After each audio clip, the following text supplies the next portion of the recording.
President or Emperor Xi Jinping pushes China back to one-man rule.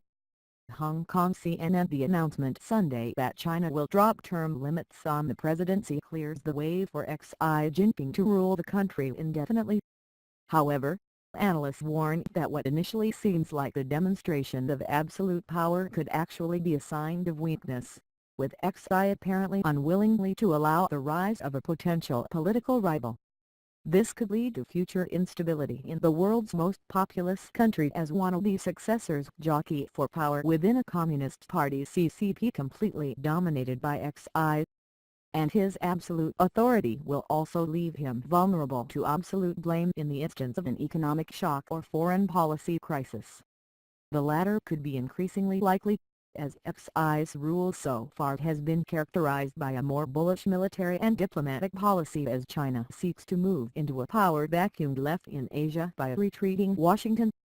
Factional politics. Following Mao Zedong's death in 1976, in the wake of the Cultural Revolution, during which tens of thousands of people were killed and the country was racked by civil war, his successors moved away from one-man rule towards a consensus system where power was shared by a handful of high-ranking party officials.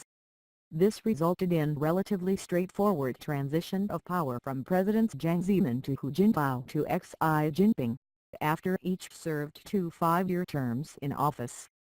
Early in Xi's first term, however, it became apparent he would seek to buck this trend. He was declared core leader of the party, and state media began building up his public image with the type of hagiography not seen since Mao. This culminated with Xi Jinping thought being added to the party constitution last year, at a key meeting in which Xi failed to nominate an obvious successor, fueling speculation he would stay on as leader past 2023. Margaret Lewis, a law professor and expert on China's constitution at Seton Hall University, said under Xi what we've seen is an increasing lack of sharing of power even among the top leadership. Xi's modus operandi is consolidation of power, she said. That could pose a problem to him in the long run. While Chinese politics is not remotely democratic in the traditional sense, there are certain checks and balances within the party system itself, with reformers and conservatives seeing their power and influence waxing and waning over time. John Sullivan, director of the China Policy Institute at the University of Nottingham, said Xi remaining as president and head of state negates the institutionalization of power transitions that have served the party well for 35 years, enabling it to avoid damaging schisms that have plagued other communist regimes. While many internal CCP matters are a black box, most experts agree that there are factions within the party, such as the so-called Shanghai clique around former President Jiang Zemin. Some have argued Xi's far-reaching anti-graft campaign is itself a tool to go after factional enemies and potential rivals. That anti-corruption campaign will also get a boost with upcoming constitutional changes due to create the National Supervision Commission (NSC) with sweeping new enforcement powers, potentially affecting a much greater swath of China's population. Message to Enemies. Richard McGregor, author of The Party, The Secret World of China's Communist Rulers, wrote after Sunday's announcement that it sends a warning to his legion of enemies at the top of the party who have been hit by the anti-corruption campaign: he is not going anywhere. Xi's ability to push this decision through in the short term is undoubtedly a display of his grip on all levers of power, McGregor wrote. But the very fact that he feels the need to do so could easily be a sign of something else, that he is possessed by an urgency to gather even more power than he already is to keep his enemies at bay. This could result in increased pushback from within the party, as those who had hoped to weather the Xi storm now have no option but to fight against him out of self-preservation.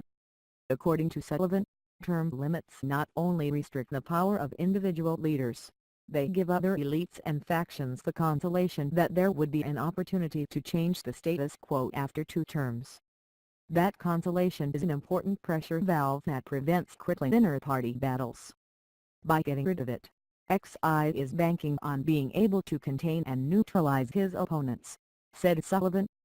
But doing so, Sullivan added, will necessitate greater levels of repression, both in society and within the party state. Repression and tyranny. Some of that repression was on show in the immediate aftermath of the announcement, when a flurry of discussion and criticism on Chinese social media was swiftly censored and controlled.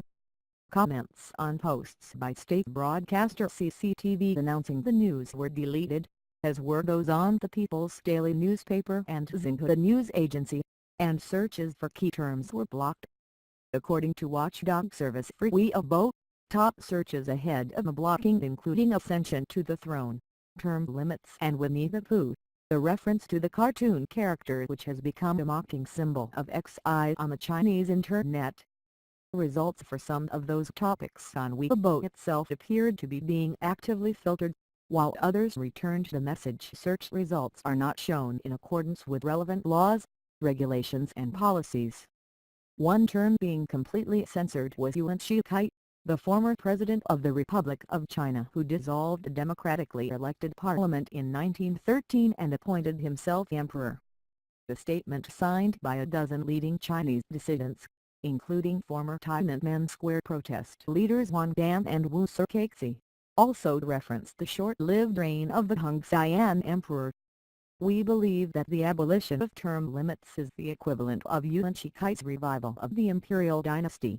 It is the implementation of a new imperial system, the statement said.